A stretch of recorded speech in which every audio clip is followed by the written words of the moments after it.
What did you make of the Hudson Odoi sort of sub and then sub off situation? I mean, in our day, that was it was pretty brutal, but kind of normal, right? Yeah, that was.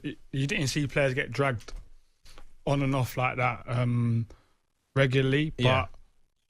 it was like it wasn't talked about like this was spoken about, you know. Yeah. And listen, for a young player to get that type of treatment sometimes can be the making of them. Going back to Callum, I think this could be the making of him. It's down to him whether he wants to sulk or whether he wants to knuckle down and go, do you know what, I'm going to show him and make sure that this don't happen to me again. Yeah, in terms of the way that they're playing, he's brought back Alonso, he's brought back Azpilicueta. So, you know, Reece James and Chilwell have kind of been put on the bench, Craig, and it seems to me that their players have made a big difference, and they're the big changes that seem to have worked so far. Do you think Frank lacked that sort of ruthlessness or that experience that obviously you're kind of seeing a little bit with Thomas Tuchel? I think it's more the experience side of things. I think, and I'm not talking about experience in terms of winning things, but experience of dealing with senior players. Yeah, you know, dealing with players with authority over the dressing room. You know, it's a different battle.